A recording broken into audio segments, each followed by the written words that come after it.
Readings of Almighty God's Words. Exposing Antichrists. Item 9.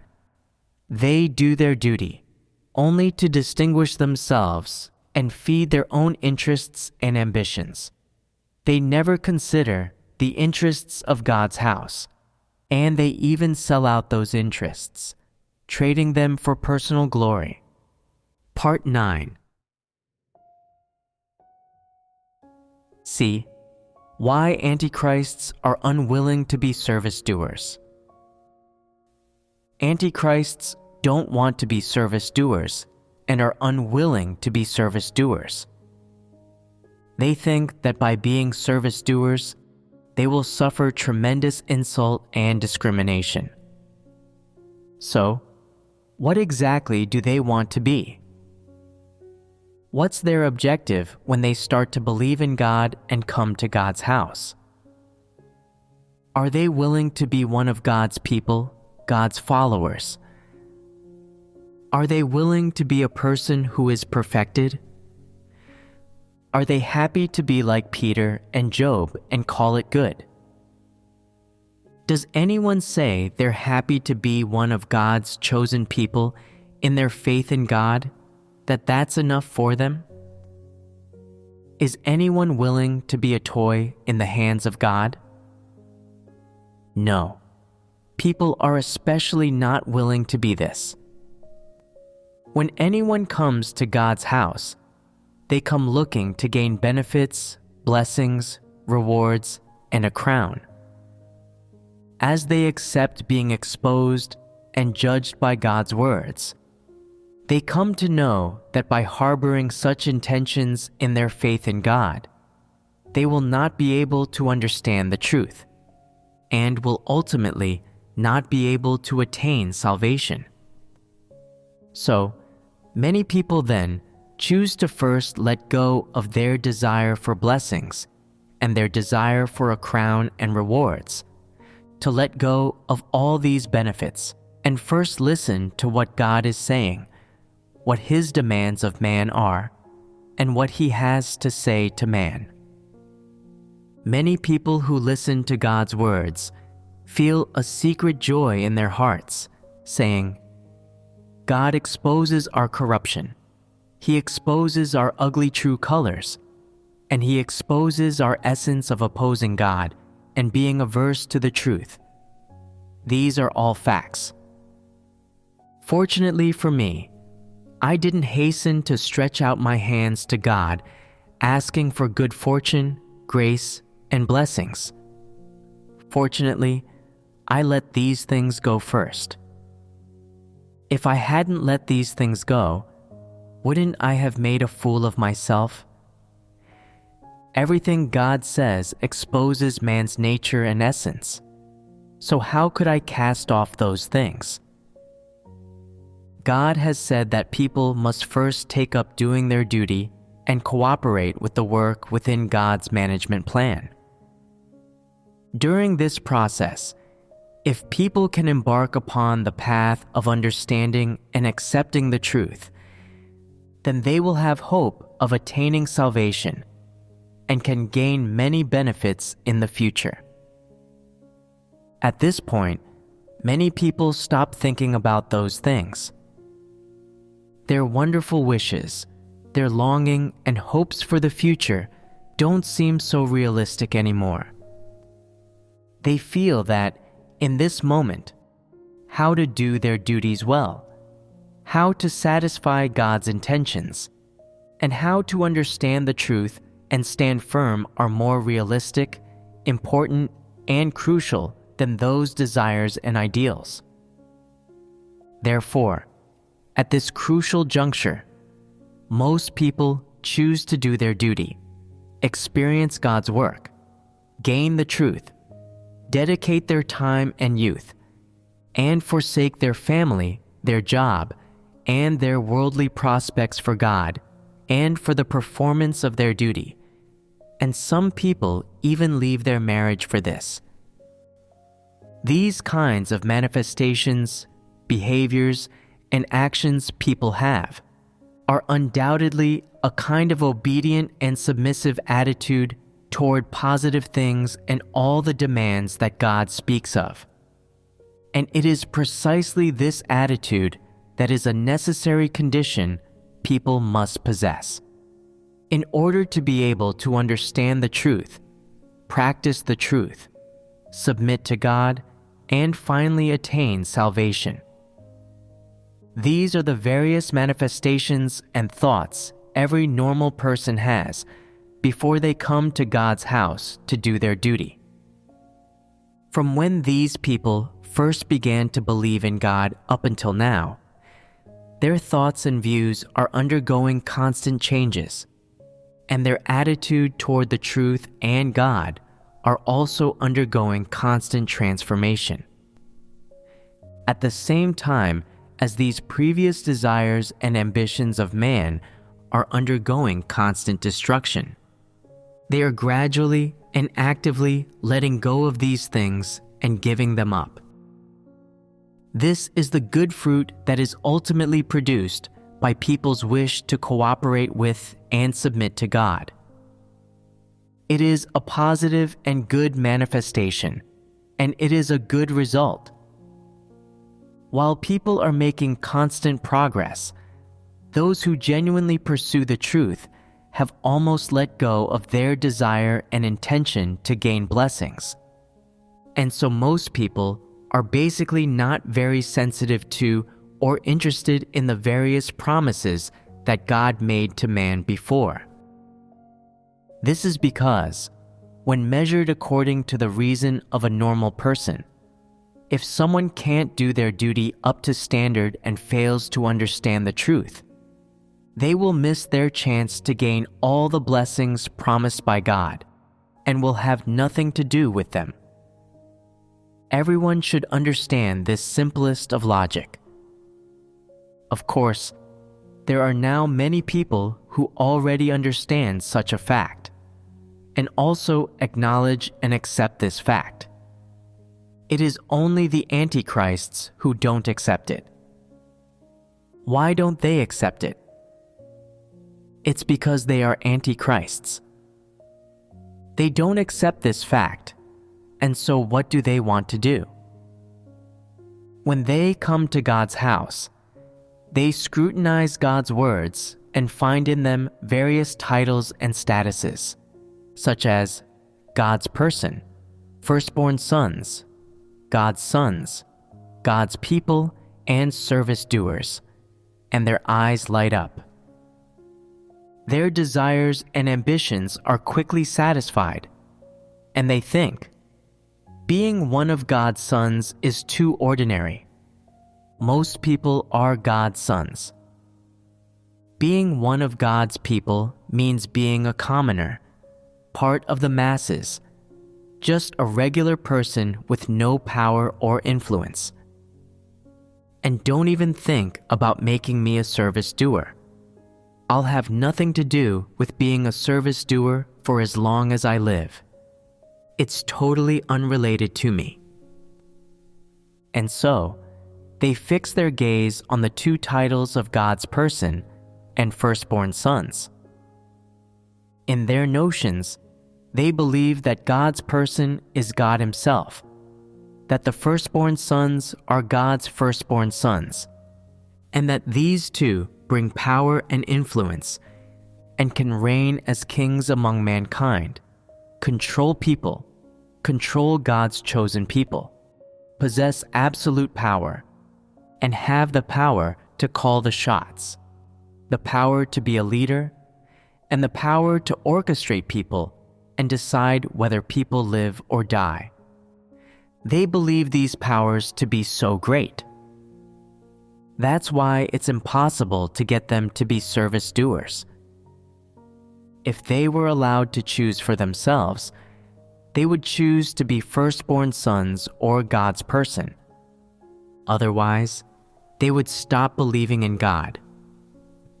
When they do their duty or act as leaders and workers in God's house, they act, pay a price, suffer, and run about in pursuit of these two goals.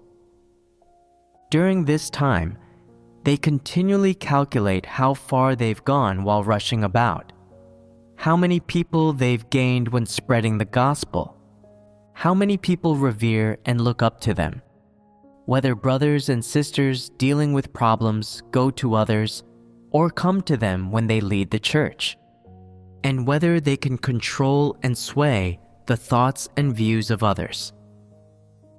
They continually calculate, weigh, and observe these things, aiming to achieve what they want: to rule as kings in God's house. Most people, after coming to God's house and understanding some truths, can normally do the duty of a created being, but not antichrists. They believe they come from a noble bloodline, that they are part of a noble and special group, and that they must be called great in God's house. Otherwise, they won't believe in God. If they are to believe in God, then they must be honored as great in God's house and be the top dog.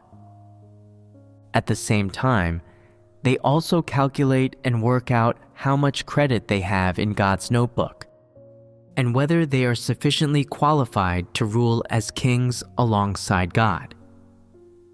Therefore, the source, the starting point, and the motivation for some antichrists coming to God's house to do their duty is to come to His house to rule as kings.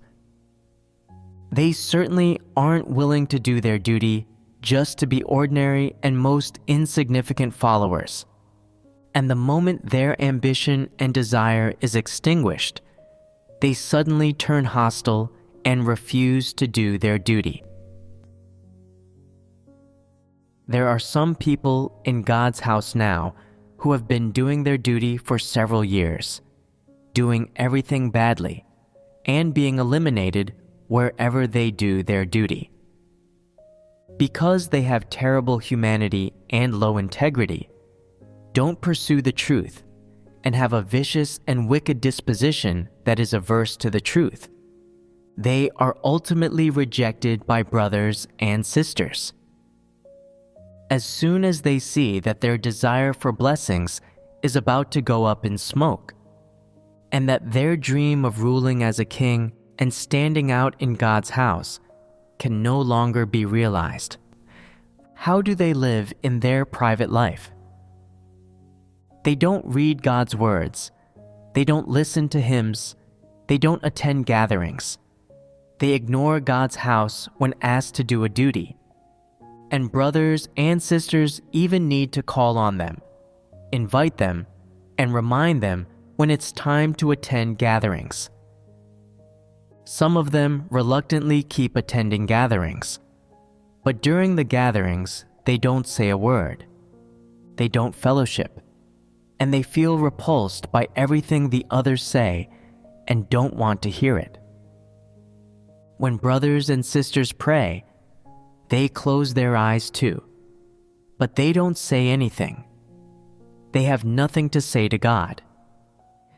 And what do some other people do during gatherings, when listening to sermons, or when brothers and sisters are fellowshipping on the truth? Some go to sleep, some look at their phones and read the news, some chat with others, and some play games online.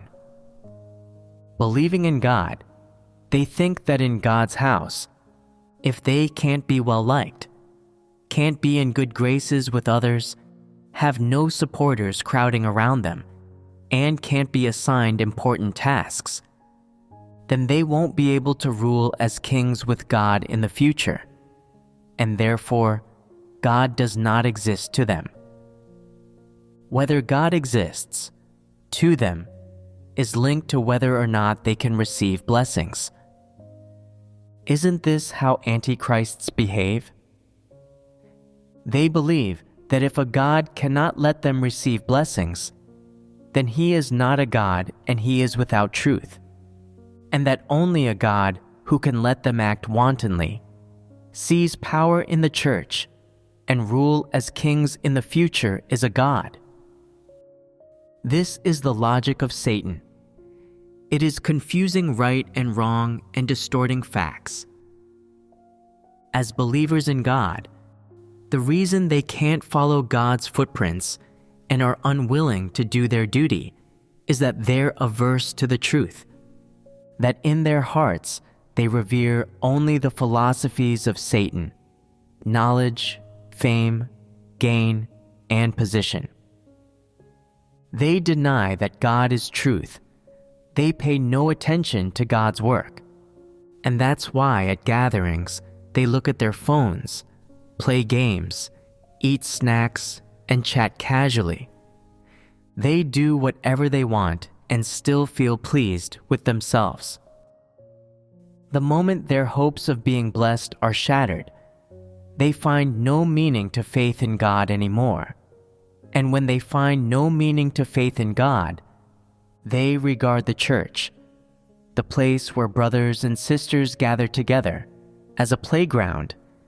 They regard the time of gathering together as leisure time, and they think of gatherings and listening to sermons as oppressive, dull, and boring.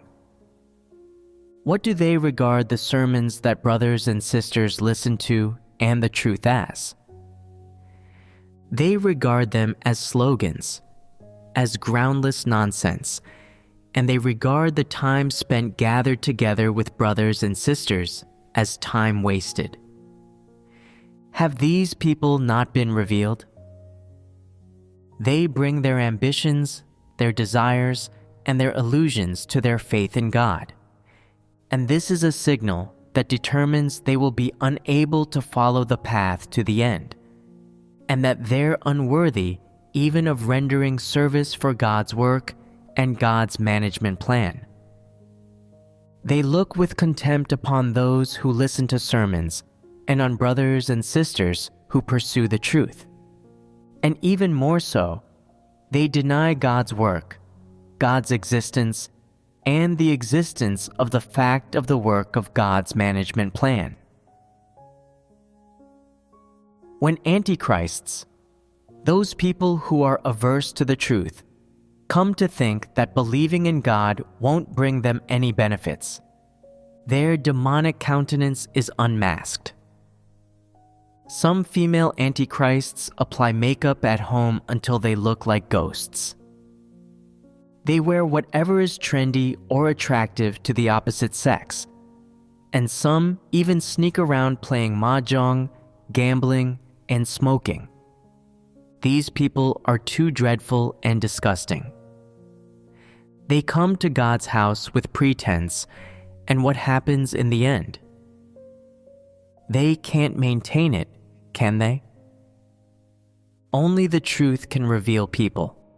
And if someone doesn't love the truth, is averse to the truth, and has a vicious disposition, then they are destined to be hostile to the truth and unable to hold on. Does the church still need to eliminate such people? Does God still need to condemn them?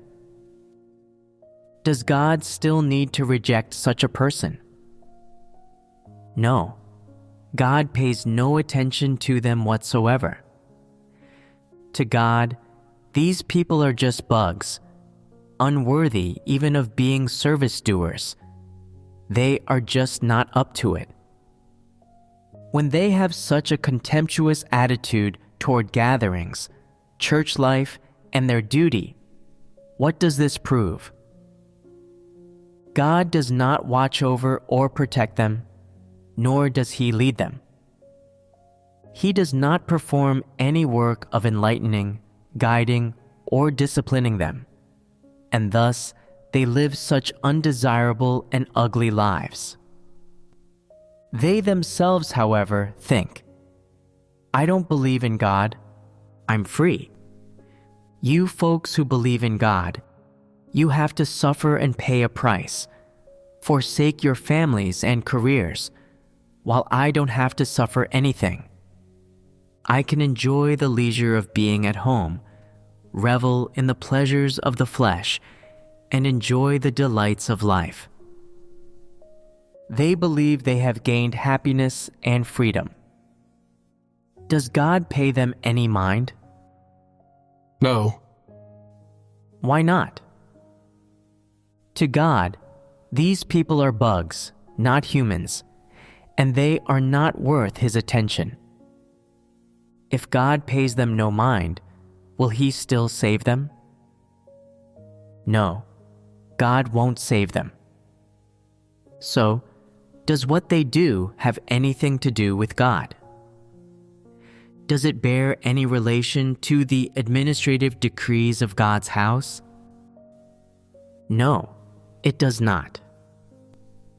Therefore, they appear on the outside to live very comfortably, freely, and loosely, quite happy every day. Did you think that was a good thing? One glance at what they live out and the path they follow, and you know that they're finished, that God doesn't want them anymore. These bugs are really a stinky bunch.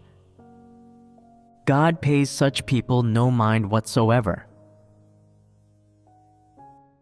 Those who, regardless of the environment and circumstances, strive as much as they can to reign as kings and be on an equal footing with God in the world to come, are incorrigibly obstinate elements among the antichrists. Such people are just like Paul. They bear thorns in their flesh. They harbor doubts about God. They resist and threaten God. And they show great reluctance when they work, expend themselves, endure hardships, and pay a price. They do these things only in exchange for a crown, and in exchange for being able to reign as kings in the world to come. Doesn't this whole process make antichrists sound so pitiable? Actually, they're not pitiable. Not only are they not pitiable, but they're actually somewhat laughable. After God has said so much, if they still don't understand the truth, then just forget it. How can they not make sense of such straightforward language? How can they not understand such a simple tenet? If you don't practice the truth, you won't be able to achieve dispositional change or attain salvation. And even if God has made you a promise, you won't be able to attain that.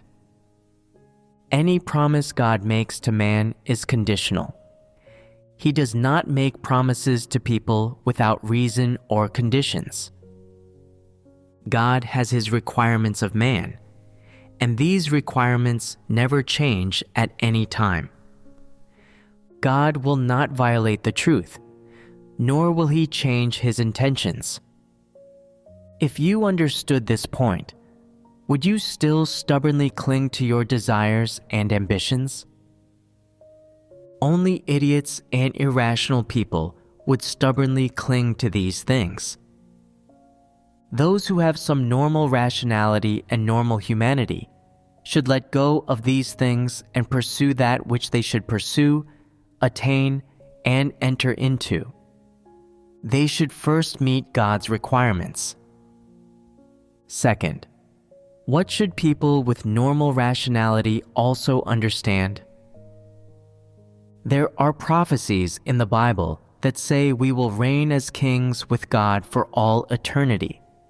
And in God's current work, He also mentions God's person, firstborn sons, God's people, and so on, classifying various levels and titles for people. Since God has promised man these things, why can't people pursue them? So, what should the correct comprehension and the correct approach be? If someone regards reigning as a king and the promises made by God as goals to pursue, is this the correct path? Certainly it isn't. This isn't positive. It is too adulterated by human will, and this path is at odds with the truth. Some people say, "Since you've made this promise, why won't you permit us to attain it? Since you've said all these things and stated them publicly to all mankind, why won't you permit us to pursue this? This relates to the truth. No one has ever understood this right from the very beginning up till now. Which aspect of the truth does this relate to? You must look at it this way. God made a promise to man, and from God, man became aware of the idea of reigning as kings, as well as various titles like God's person, firstborn sons, God's sons, and so on. These are just titles, however. As to what title pertains to which people depends on an individual's pursuit and performance. Whatever title the Creator gives to you, that is what you are. If He doesn't give you a title, then you are nothing. It's merely a promise from God, not something people are entitled to or deserving of. Of course, this promise is a goal people desire, but this goal is not the path that humans should take, and it has nothing to do with the path people take. Who has the right to make decisions on this matter? God. That's right. People must understand this. If God says He's giving you something, then you have something. If He says He's taking it away from you, then you have nothing. You are nothing. If you say, I'll pursue this even if God doesn't give it to me, and if God does give it to me, then I'll accept it as a matter of course, then this is wrong. Why is it wrong? It violates a major taboo. You don't recognize the fact that God will always be God and man will always be man. This is why it's wrong. Some people say, it's prophesied in the Bible. In many places, the Bible says that we'll reign as kings with God for all eternity. Why can God say this and yet we can't pursue it? Is this the reason a created being should possess? You see God's promise for people to reign as kings as a good thing, and you pursue it. But God has spoken about service doers too.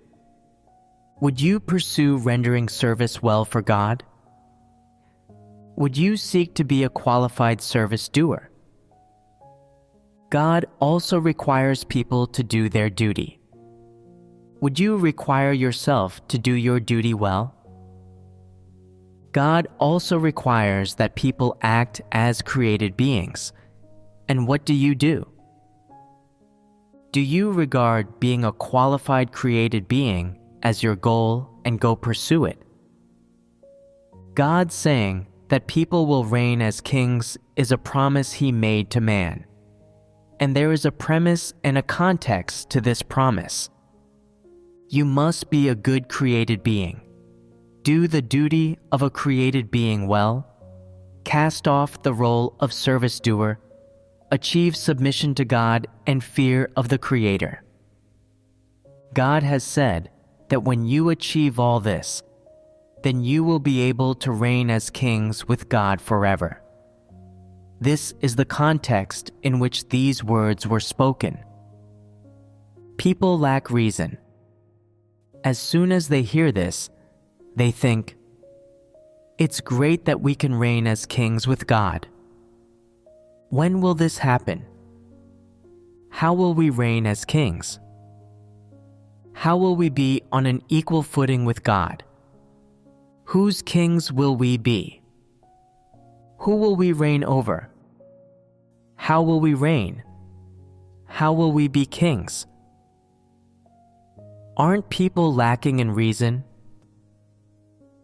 Even though this is a promise God made to man, something that was spoken for man to hear, letting people know that there is this wonderful thing, you should take your own measure. Who are you? God has this idea and is willing to allow man to live in this way with him. But are you qualified to attain it?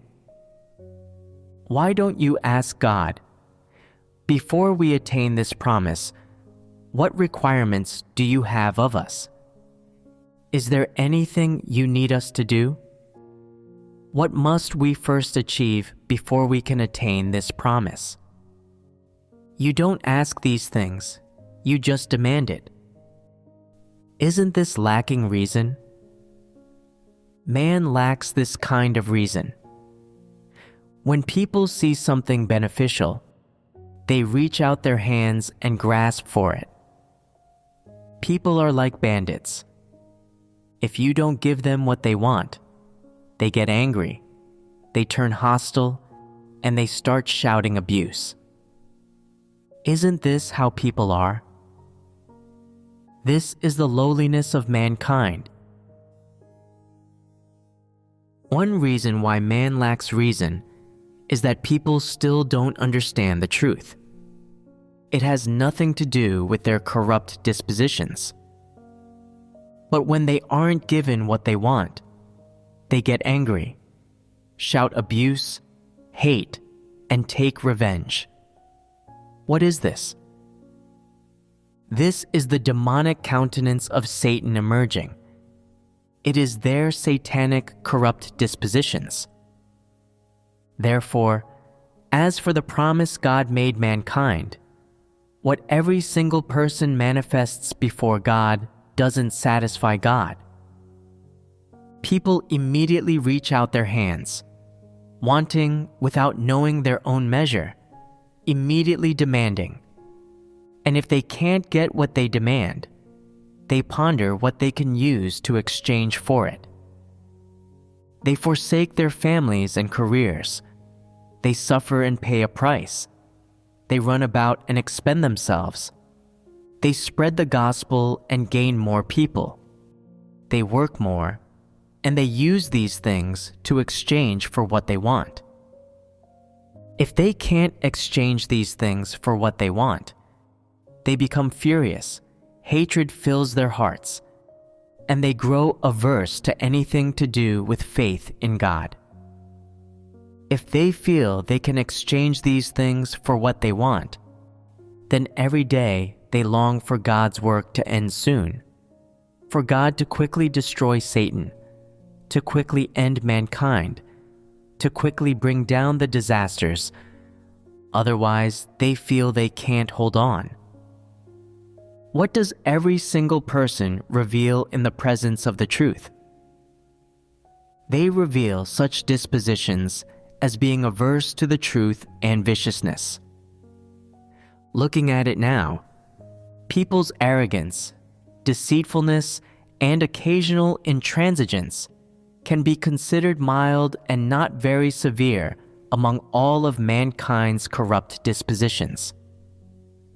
The corrupt dispositions that mankind has more of, that are more severe and deeper, are those of wickedness, being averse to the truth, and viciousness. These are the lethal elements among man's corrupt dispositions. Of course, when it comes to antichrists, these dispositions are even more severe, and when they reveal them, they don't take them seriously. They don't examine them. They don't feel any indebtedness to God, much less do they feel they have any problem whatsoever. They don't accept the truth. They don't know themselves, and even less is it possible for them to repent. Therefore, no matter the circumstances, the environment, or the context, they regard reigning as kings, the loftiest and best promise God has uttered, as their goal to be pursued. No matter how you fellowship on the truth with them, they won't let go of this pursuit, but instead insist on following their path, and this makes them beyond saving. These people are so awful. From what these people reveal, you can see exactly what the disposition and true face of Satan are. So much truth has been fellowshipped, and those who have reason, who can accept the truth, and who have the aspiration to obey and submit, actually understand exactly what God's intention is.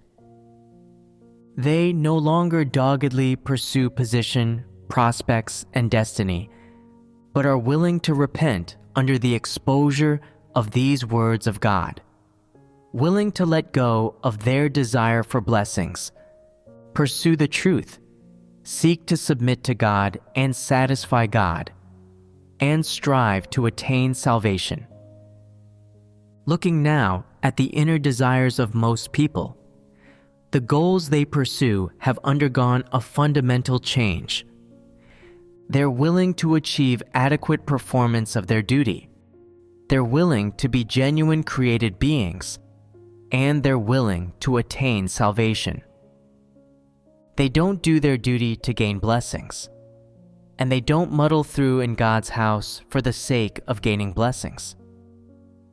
Besides the antichrists, who always want to reign as kings, most people are willing to pursue the truth. Only antichrists regard the pursuit of prospects, blessings, and reigning as kings as goals and as the fruit to ultimately be gained in their faith in God. They won't let these things go or change course no matter what you say. Aren't they in great trouble? They know perfectly well that God's words are the truth. They just don't accept it. So there is nothing that can change them. They can only be eliminated and punished. This is the ultimate result of the Antichrist's belief in God. Have I now fellowshipped clearly on this matter of people seeking to reign as kings? Have you come to a new comprehension? Is this path of pursuing reigning as a king correct? No. Then, how should people approach this matter? In this matter, what truth should be understood in order to know man's essence? It is up to God to judge what a person's essence and behavior truly are. What does God base his judgment of all this on? He bases it on the truth. Therefore, a person's outcome or destination is not determined by their own will, nor by their own inclinations or imaginings. The Creator, God, has the final say. How should people cooperate in such matters? People have but one path that they can choose. Only if they seek the truth, understand the truth, obey God's words, achieve submission to God, and attain salvation, will they ultimately have a good end and a good destiny. It is not hard to imagine people's prospects and destiny if they do the opposite. And so, in this matter, do not focus on what God has promised man, what God says about mankind's outcome, what God has prepared for mankind. These have nothing to do with you. They are God's business. They can't be snatched, begged for, or bartered for by you. As a created being, what should you do? You should do your duty, doing what you ought to with all your heart, mind, and strength. The rest, things to do with prospects and destiny and humankind's future destination. These are not something you can decide. They are in the hands of God. All of this falls under the sovereignty of the Creator. It is arranged by Him and has nothing to do with any created being.